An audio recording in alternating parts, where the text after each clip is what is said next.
अस्सलाम वालेकुम everyone, welcome to my channel, welcome to another vlog. I hope आप सब ठीक होंगे। हम लोग भी अल्हम्दुलिल्लाह ठीक हैं। अभी मॉर्निंग का टाइम है, नाश्ता वगैरह हम लोगों ने कर लिया था और यहाँ पर हम आ गए थे। जो मैंने आपको अपने पिछले व्लॉग में बताया था कि हमारे पास थोड़ा सा ये ग्रीन एरिया है, एक्स्ट्रा लैंड इस घर के साथ है, तो वहाँ पर हम लोगों ने कुछ प्लांट्स वगैरह, हस्बैंड ने माली को बुलवाया था, तो प्लांट्स वगैरह हम लोगों ने यहाँ पर अभी कुछ बनाने हैं। और बाकी ये कि पानी वगैरह हम देते रहेंगे। माली अपना काम कर गया था, तो बाकी ये कि हमने अपना काम करना है, पानी वगैरह देना है। तो मुझे बड़ी खुशी है कि ये एक्स्ट्रा स्पेस मिली है। यहाँ पे चाहें तो कोई टेबल चेयर रख के भी बैठा भी जा सकता है, लेकिन अभी जो बाउंड्री के प्लांट्स हैं ना वो छोटे हैं, तो ऑफ कोर्स नज़र पड़ेगी, तो फिर इसलिए हम बैठेंगे तो नहीं, लेकिन वैसे जेंट्स टाइप लोग बैठ सकते हैं। जैसे कभी मेरे कोई हस्बैंड के फ्रेंड आ जाते हैं तो वो बड़ा इजीली यहाँ पर ना स्पेस अच्छी है, बैठ सकते हैं। कुछ प्लांट्स यहाँ पर ऑनर नहीं लगाए हुए थे और उन्होंने कहा भी था कि प्लीज़ ख्याल रखिएगा। मैंने बड़े शौक़ से लगाए हैं, तो हमें भी बहुत ज़्यादा शौक़ है। मामा आई हुई थी, मामा को भी बहुत ज़्यादा शौक़ है गार्डनिंग का, तो उन्होंने यहाँ पर एलोवेरा लगाया है, मिर्चें लगाई हैं, ऑरेंज के भी बीज लगाए हैं। अब देखते हैं कितना वो ग्रो करते हैं। बाकी हस्बैंड पानी दे रहे थे तो बच्चे भी सारे उधर पहुंचे हुए थे और मैं देखकर हैरान होगी। मैं अचानक आई हूँ तो देखें जावियार का हाल। मेरे जो हस्बैंड है ना वो किसी भी चीज़ से ना डरते नहीं हैं कि बच्चे बीमार हो जाएंगे, गंदे हो जाएंगे। उन्होंने इसको पाइप पकड़ाया हुआ था और ये पाइप के साथ पूरा, अभी तो कुछ भी नहीं है, जब अंदर मेरे पास वापस गया है जावियार तो फुल भीगा हुआ था। और मैं कह रही थी देखें कितनी ठंड है और आपने उसका क्या हाल किया है। तो ये ना बच्चों को बिल्कुल कहते हैं जो करते हैं वो करने दें, तो ये इनकी सूरत हाल थी। गंदा हुआ था, अभी भी बाहर मैंने उनको भेजा है, तो कहते हैं कि मैंने कहा प्लीज़ जावियार गंदा होके ना वापस आए, तो कहते नहीं थोड़ा बहुत तो गंदा होगा क्योंकि मैंने इसको छोड़ देना, ये मिट्टी से खेले जो मर्जी करे। और वैसे भी कहते हैं कि इम्यूनिटी बच्चों की ना स्ट्रॉन्ग होती है, बच्चे अगर मिट्टी में खेले और ठंडे गर्म पानी से उनको कोई मसला ना हो, तो ये चीज़ें इम्यूनिटी के लिए तो अच्छी हैं। लेकिन फिर ऑफ कोर्स जावियार को एलर्जी है हमेशा से, जब से ये पैदा हुआ इसको एलर्जी है, तो इस वजह से फिर मुझे बहुत डर लगता है कि बीमार ना हो जाए। फिर बीमार हो जाता है ना, फिर रातों को बहुत तंग करता है। लाइक ये इसका नाक बंद हो जाता है, सांस नहीं इसको आता, तो फिर बहुत मुश्किल से रात कटती है। तो खैर अल्लाह की सुपुर्द, अल्लाह ताला इसको अपने हिफ्ज़-ओ-अमान में रखे और बीमार ना हो ये। यहाँ पर वही हस्बैंड जो हैं वो प्लांट्स को पानी दे रहे हैं। माली ने हमें कहा है एक दिन छोड़कर एक दिन देना है पानी। बाकी ये कि कुछ प्लांट्स यहाँ पर एक्स्ट्रा भी पड़े हुए हैं। अब मैं ना इंशाअल्लाह थोड़ा सा ज़रा रूटीन में चीज़ें आती हैं ना, यहाँ से कुछ एक्स्ट्रा मुझे गंदे से लग रहे हैं प्लांट्स, उनको यहाँ से ख़त्म करूँगी। खैर यहाँ पर अभी मैंने कल वाले व्लॉग में भी आपके साथ शेयर किया था, लेकिन वो मैं ऑफ कोर्स अपनी दूसरी बातें कर रही थी, तो यहाँ पर मैं आपके साथ शेयर कर लूँ। ये हिबा का हेयर कलर है, किसी ने कमेंट्स में मुझसे पूछा भी था, तो ये मैंने सेव मार्ट से लिया है। ये मैंने बहुत जगहों पे देखा है, कारफोर में भी पड़ा होता है, मेट्रो पे भी पड़ा होता है, इसके साशे पड़े होते हैं। पहले एक दफ़ा मैं इसके साशे लेके आई थी, वो मैंने अपने हेयर पर अप्लाई किया था। अच्छा कलर है, अच्छे से हो जाता है और रिज़ल्ट इसके अच्छे आते हैं। बाकी ये कि मतलब इसकी लॉन्ग लास्टिंग टाइप भी है, तो अगर आपने लेना है तो आप ले सकते हैं। 500 का ये मिला था और बड़ा ही अच्छा मिला था मुझे। मैं पहले साशे लेके आती थी जो 100 रुपीज़ का, लाइक एक साशे होता था, शायद 100 रुपीज़ का मैं लेके आई थी।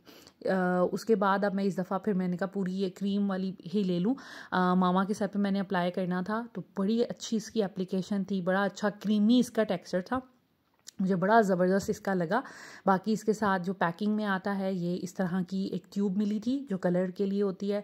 बाकी वो एक्टिवेटर होता है जो डेवलपर भी कहते हैं उसको, तो ये एक मिला था। और ये वही रेशो होती है जो आपने, बाकी इंस्ट्रक्शंस तो लिखी हुई हैं कि कैसे यूज़ करना है, इसके साथ मिला भी था इंस्ट्रक्शन। और एक ये शैम्पू मिला था हेयर कलर के लिए, जो कलर्ड हेयर होते हैं उनको लॉक करने के लिए। और ये डीप प्रिपेयर मास्क मिला था, ये भी बहुत अच्छी चीज़ें हैं। और मास्क अप्लाई करने के बाद ना इतने ज़बरदस्त बाल हो जाते हैं। वैसे मार्केट से आप 200-250 रुपये का मिलता है कोई भी मास्क, अव्वल तो हेयर मास्क मिलते नहीं हैं आसानी से। मैंने बहुत ढूंढे क्योंकि जब मेरे बाल कलर्ड थे ना, स्ट्रीक्स मैंने करवाई हुई थी, तो मेरा था कि मैं हेयर कलर अप्लाई करती हूँ तो मुझे कोई ऐसा शैम्पू मिल जाए या ऐसा कंडीशनर या ऐसा मास्क मिल जाए जो कभी कभी मैं सर पे अप्लाई कर लिया करूँ। तो अव्वल तो मिलता नहीं है, अगर मिल जाए तो फिर वो एक्सपेंसिव होता है ऑफ कोर्स। यहाँ तो बड़े बड़े जार्स में आता है तो वो बहुत ज़्यादा एक्सपेंसिव होता है। तो ये इसके साथ उन्होंने साशे दिया था, तो ये बड़ा ज़बरदस्त, इससे बाल ऐसे लगता है कि जैसे कुछ ट्रीटमेंट करवाया, बड़े सॉफ्ट हो जाते हैं। हाँ, हफ्ता चलते हैं बाल, मैं ये नहीं कहूँगी कि वो फिर लॉन्ग लास्टिंग ये मास्क का होता है, हफ्ते बाद आपको फिर ऑफ कोर्स करना पड़ेगा। लेकिन जो लोग स्ट्रीक्स करवाते हैं उनके बाल तो बहुत डैमेज हो जाते हैं। मैंने भी कई दफ़ा स्ट्रीक्स करवाए हैं, अभी इसलिए मैं नहीं करवा रही दोबारा कि बाल बहुत ज़्यादा डैमेज होते हैं। तो उनको तो महीने में 1-2 दफ़ा मास्क की ज़रूरत पड़ती ही पड़ती है। हाँ, जो लोग नहीं स्ट्रीक्स करवाते, सिंगल ये कलर ही करवाते हैं, उनके बाल इतने डैमेज नहीं होते, तो उनको ऐसा ज़रूरत नहीं है। वो घर में मास्क बना सकते हैं, वही अंडा दही बड़ा ज़बरदस्त मास्क है, प्रोटीन मास्क घर में। अंडा दही से ज़बरदस्त कोई चीज़ नहीं हो सकती। आप एलोवेरा भी लगा सकते हैं अपने बालों में, उसके अंदर ही डाल लें बेशक, तो इस तरह भी आपके जो बाल हैं बड़े ज़बरदस्त हो जाते हैं। तो यहाँ पर मैं बस ये मास्क हेयर कलर बनाऊंगी। हाफ हाफ रेशो है दोनों चीज़ों की, और आपने मिक्स कर लेना है। अभी मैं मामा के ना तकरीबन हाफ से ज़्यादा ट्यूब मैंने यूज़ की है, क्योंकि मामा के ना काफ़ी कवरेज की ज़रूरत थी, क्योंकि अगर बिल्कुल थोड़े थोड़े रूट्स निकल आए ना ग्रे, तो फिर आप अगर फ़ौरन कर लें तो अच्छा हो जाता है।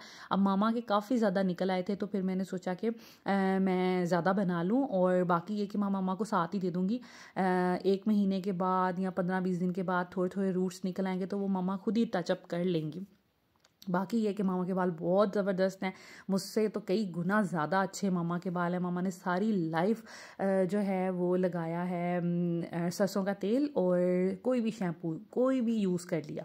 तो बाकी मेहंदी लगाती है मामा फ्रीक्वेंटली, मेहंदी भी बड़ी अच्छी होती है। अच्छा मास्क एक तरह का है सर का, तो उसमें कभी कभी कुछ चीज़ें भी यूज़ कर लेती हैं, कभी चुकंदर डाल लेती हैं, कभी कॉफ़ी डाल लेती हैं। उससे ये होता है कि कलर बड़ा प्यारा निकल आता है।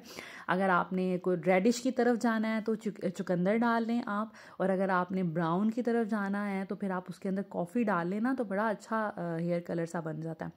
तो बाकी ये कि मामा मेहंदी लगाती थी, तो अभी मैंने उनको मना किया है कि आप मेहंदी ना लगाया करें, और आप बस अब हेयर कलर लगाया करें, क्योंकि वाइट बालों पे मेहंदी का कलर जो है ना वो ऑरेंजिश आता है, फिर वो अच्छा नहीं लगता। तो बस ये मैंने क्लिप्स पिछली वीडियो में भी शेयर किए थे, लेकिन उसमें ऑफ कोर्स मैं अपनी पर्सनल बातें कर रही थी, मदर डॉटर की बातें कर रही थी, तो इसलिए मैंने सोचा कि मैं ये क्लिप दोबारा डाल दूं ताकि आप लोगों को थोड़ा सा आइडिया हो जाए।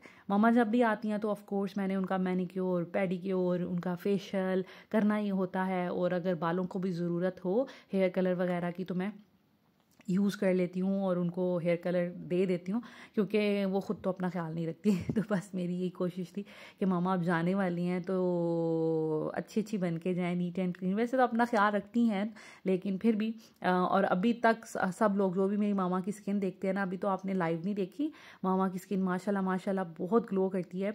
और बहुत से लोग अक्सर सैलून्स पे भी जाते हैं तो पूछते हैं आप क्या यूज़ करती हैं, तो मामा जो हैं वो यही कहती हैं कि मैं दरूद पाक बहुत पढ़ती हूँ। आगे से मामा का ये जवाब होता है। मामा वाकई बहुत कम कोई ट्रीटमेंट करवाती, मैं ही अगर उनकी कर दूँ तो कर दूँ, अदरवाइज़ वो ख़ुद सैलून नहीं जाती। या कभी घर में कोई रेमेडी, होम रेमेडी कर ली, एलोवेरा का इस्तेमाल मामा कर लेती हैं, तो इस तरह की चीज़ें कर लेती हैं, लेकिन सैलून्स वगैरह में प्रॉपर फेशियल वगैरह कराना ये मामा नहीं करती। तो लेकिन ये कि अल्लाह का शुक्र है उनकी स्किन अच्छी है। अब हाथ कुछ ख़राब हो रहे थे तो मैंने मामा को बहुत इस दफ़ा डांटा है कि आप लोशन लगाया करें दिन में 2 दफ़ा लाजमी। आपके हाथों में जैसे रिंकल्स और इस तरह के हो रहे हैं, वो ड्राइनेस की वजह से होते हैं। जब आप अपने हाथों को बहुत ज़्यादा गीला रखते हैं, मामा क्योंकि काम सारे खुद करती हैं, कपड़े धोना, मामा ने कोई मेड नहीं लगाई कभी भी किसी काम के लिए, तो मामा सारे काम खुद करती हैं, और उस सूरत में ये होता है हाथ बार बार गीले होते हैं, तो मामा ख्याल नहीं रखती, लोशन अप्लाई नहीं करती। तो मैंने इस दफ़ा उनको बहुत डांटा है कि अब आपने अपने हाथों में ना दिन में 2 दफ़ा लोशन लाजमी लगाना है, ताकि आपके हाथ जो है ना वो अच्छे हो जाएं, और ये बहुत ख़राब हो रहे हैं। तो बस बाकी फेस तो मामा का ठीक है, लेकिन हाथ जो है ना वो ख़राब हो रहे थे। इस दफ़ा मैंने डांटा है उनको, और मैं उनको फ़ोन पर भी पूछती रहूँगी कि आप अप्लाई करती हैं लोशन के नहीं, तो वो भी इंशाअल्लाह बेहतर हो जाएंगे। बाकी आप लोग भी अपने हाथों पर ज़रूर दिन में 2 दफ़ा लोशन अप्लाई किया करें, क्योंकि ड्राइनेस की वजह से हाथ बहुत ख़राब होते हैं, बड़े रफ़ लगते हैं, और बड़े जिसे कहते हैं कि नीट एंड क्लीन नहीं आप लगते। और ज़रूरी नहीं है आपने अपने फेस की ही केयर करनी है, हाथों पाँव को भी उतनी ही केयर की ज़रूरत होती है। सर्दियां हैं, वैसे भी सर्दियों में ड्राइनेस बहुत ज़्यादा हो जाती है, इसलिए कोशिश करें कि अपने हाथों पे ना दिन में 2 से 3 दफ़ा लाजमी लोशन लगाया करें। मैं बहुत ज़्यादा लगाने को नहीं कहती, लेकिन एटलीस्ट सुबह मॉर्निंग में जब आप फ्रेश होते हैं उसके बाद, और एक दफ़ा रात में लाजमी लगा लिया करें। बाकी जिन लोगों को एप्लीकेशन का नहीं पता कि हेयर कलर लगाना कैसे है, तो बड़ा ही आसान होता है। मैंने फ़र्स्ट टाइम अपनी मदर इन लॉ के हेयर कलर अप्लाई किया था। उससे पहले मैंने कभी किसी के हेयर कलर अप्लाई नहीं किया था। मेरी मदर इन लॉ आई हुई थी इधर, तो मेरे हस्बैंड ने कहा कि अम्मी के बाल बहुत ज़्यादा ग्रे हो रहे हैं, तो आप ना इनका कलर अप्लाई करें। तो मैंने उनको बड़ा अच्छे से कलर अप्लाई किया और मुझे पता ही नहीं था मैं इतना अच्छा कर सकती हूँ। इसी तरह मैंने उनके सेक्शंस बना दिए। पहले ऊपर से शुरू किया और नीचे कान की तरफ से शुरू करती गई, उसके ऊपर लेयर्स लगाती गई, कलर करती गई, और फिर दूसरी साइड से, और इसी तरह फिर बैक से भी आपने तकरीबन सर के 4 अगर आप सेक्शंस बना लेना, बड़े अच्छे से अप्लाई हो जाता है। अभी मैं आपको एंड रिजल्ट भी दिखाऊंगी कि मैंने जब मामा का अप्लाई किया था, पहले भी मैंने दिखाया था कि बाल कितने ग्रे थे, और एंड पे भी मैंने आपको दिखाया बहुत अच्छी कवरेज हो जाती है। हाँ, खुद का अप्लाई करना मुश्किल होता है, ऑफ कोर्स आप खुद को देख नहीं रहे होते अपने सर को, तो थोड़ी मुश्किल होती है, वो आप किसी से अप्लाई करवा दें। बाकी ये है कि किसी का अगर करना हो तो बहुत आसानी से हो जाता है। और जब मैंने अपनी मदर इन लॉ का किया था, मैंने बड़ी केयर की थी। मैंने एक शॉपिंग बैग, पॉलीथीन बैग जो होता है, वो उनके पूरे नेक पे आगे पीछे बिछा दिया था ताकि कलर उनके कपड़ों को ना लगे। बड़ी अच्छे तरीके से मैंने किया था। तो अभी ये था कि ये वाला जो कलर है ना, ये इतना लगता नहीं है स्किन पे भी और कपड़ों पे भी, लेकिन फिर भी आप केयर कर लें। मामा का ये सूट रफ था, इतना नया नहीं था, तो दैट्स वाई मैंने इतनी केयर नहीं की। अदरवाइज़ आप अगर कोई भी आपका जो पॉलीथीन बैग होते हैं, अपने नेक पे अच्छे से जमा लें उसको, और फिर ये कि आपके कपड़े बच जाएंगे। क्योंकि ऑफ कोर्स हमारे घरों में एप्रन तो होते ही नहीं है जो सैलून्स में होते हैं, तो कुछ ना कुछ जुगाड़ तो हमने करना ही होता है। तो इस तरह आपने एप्लीकेशन कर लेनी है, लेयर्स बालों की निकालते जाना है, कॉम्ब अपने हाथ में रखना है, और उसके बाद एक दफ़ा पूरे बालों पे अच्छे से आपने कंघी फेरनी है। और अगर नीचे भी लगाना है तो नीचे लगा सकते हैं, लेकिन आपने कोशिश करनी है कि ऊपर से अच्छे से कवर हो जाए। उसके बाद हेयर कलर अप्लाई हो गया था। ये मैं मामा का करने लगी थी फेशियल। तो ये मुझे रिसीव हुआ था PR पैकेज ऑर्गेनिक ब्लूम वालों की तरफ से।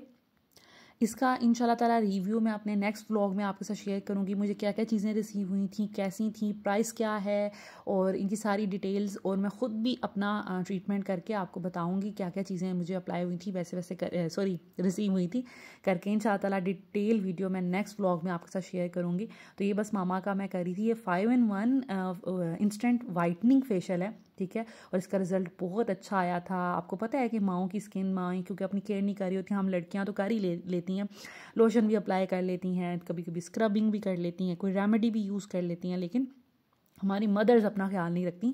तो उस सूरत में इस तरह के फेशियल ना बड़े सही रहते हैं। और जिन लोगों का डार्क स्पॉट्स हैं, जिन लोगों को स्किन की बहुत ज़्यादा प्रॉब्लम्स हैं, उनके लिए तो इस तरह की चीज़ें बड़ी ज़बरदस्त रहती हैं कि क्विकली आपने बस एक चीज़ अप्लाई करनी है और आपका फेशियल हो गया। क्योंकि स्टेप बाय स्टेप करना थोड़ा मुश्किल लगता है और इतनी चीज़ें परचेज़ करना भी मुश्किल लगता है। तो ये 5-in-1 है, जिसे कहते हैं फेशियल ट्रीटमेंट। आपने सिर्फ एक ले लेनी है, इसका बॉटल कह लें आप या जार कह लें, और ये है कि आपका आसानी से इससे 7-8 दफ़ा फेशियल हो जाएगा और आपको बहुत मल्टीपल चीज़ें ख़रीदने की बिल्कुल भी ज़रूरत नहीं है। हल्का सा स्किन को आपने गीला करना है, हाथों को गीला करके बस आप 5 से 7 मिनट तक अपने स्किन को अच्छे से स्क्रबिंग अपनी करें और आपका फेशियल डन है। और रिज़ल्ट बहुत अच्छा आया, मैं तो काफ़ी ज़्यादा इससे इम्प्रेस हुई। और ये है जी मामा के बालों का रिज़ल्ट। आप देखिए कितनी अच्छी कवरेज हो गई, एक एक बाल पे बहुत अच्छा चढ़ गया और बड़ा ज़बरदस्त रहा, बड़ा फॉर्मी सा, क्रीमी सा इसका ना टेक्सचर था, बड़ा मज़ा आया। और मामा के बालों में ड्राइनेस भी हुई थी, मैं देख रही थी, और मैं उनको बस समझा रही थी कि अब आप अपनी केयर करें अच्छे से। तेल वगैरह तो वो अप्लाई करती हैं, लेकिन ऑफ कोर्स कोई अच्छा सा मास्क या कोई शैम्पू चेंज कर लेने से डैंड्रफ का इशू भी क्योंकि सर्दियों में हो ही जाता है। और आप देख सकते हैं मामा का ग्लो, और मामा कितनी अच्छी लग रही हैं। और आप यकीन करें कि मामा इस तरह ट्रीटमेंट करने से ना इंसान 2-3 साल छोटा लगना शुरू हो जाता है। जो हमारी स्पेशल माएँ हैं ये नहीं अपनी केयर करती, तो मामा जब भी आती है ना मेरे पास, तो मैं उनकी जब केयर करती हूँ ना, तो वाकई वो ख़ुद भी बहुत अच्छा फ़ील करती हैं। और मुझे ख़ुद उनको देख के बड़ा अच्छा लगता है कि मामा की एज जो है ना वो अब कम लगने लगी है। और मामा ने देखें ये हेयर कलर अप्लाई किया है, आप देख सकते हैं कई कलर इसका चढ़ता भी नहीं है। और थोड़े थोड़े मैंने मामा के नीचे से फिर बाल भी काटे थे, थोड़े रफ़ हो रहे थे, तो फिर मैंने इनके बाल भी काटे। और आप देख सकते हैं कि फेशियल के बाद मामा का क्या अच्छा लग रहा है, ग्लोई स्किन लग रही है, बड़ी अच्छी लग रही है। तो बस यहाँ पर मामा बच्चों के साथ खेल रही थी और मैंने सोचा कि मैं इन चीज़ों को कैप्चर कर लूँ, क्योंकि ये मेमोरीज़ ही होती हैं। तो बस बच्चे जो है ना, ईज़ा बहुत प्यार करती है मामा से, बहुत ज़्यादा। इवन ज़ैना फातिमा भी करती हैं, लेकिन अब वो बड़ी हो गई हैं, उनके अपने इंटरेस्ट्स हैं। तो ईज़ा जो है ना वो बहुत स्पेशल फील करवाती है। तो बस यहाँ पर बच्चों के साथ मामा खेल रही थी। ज़ैना फातिमा भी स्कूल गई हुई थी और वो आई नहीं थी अभी, तो उनका बस वेट हो रहा था कि अब वो आएँ तो हम लोग खाना खाएँ। और आज मामा ने खाने में बनाई थी माश की दाल चिकन में। हम मामा जो हैं जब भी माश की दाल बनाती हैं उसमें थोड़ा सा चिकन ऐड कर लेती हैं, बड़ा मज़े का इसका टेस्ट लगता है। और यकीन करेंगे मामा ने इतनी ज़्यादा बना ली थी और मैं कही थी मम्मा इतनी ज़्यादा बना ली कौन खाएगा, लेकिन हम लोग दिन रात हम लोग ने वो खाई है, दोपहर में भी खाई है, रात में भी खाई है, और हम चट कर गए हैं सारी की सारी दाल, इतने मज़े की बनी थी। रोटियाँ मैंने बना ली थी और साथ में मामा ने सैलड बना लिया था, और सालन जिस दिन से मामा आई है ना, खाना तो मामा ही बना रही हैं। तो मैं बस ये कि रोटी छोटी अगर कभी बनानी हो बना दी। मुकद्दस बिज़ी थी तो फिर मैंने रोटी बना दी और हम लोगों ने फिर लंच किया। और ये है मामा का ड्रेस जो कल मैंने उनको लेके दिया था। मुझे ये ड्रेस बहुत प्यारा लगा था, हम बहुत घूमे, लेकिन मैं कुछ ना चाहती हूँ कि डिफरेंट होना चाहिए।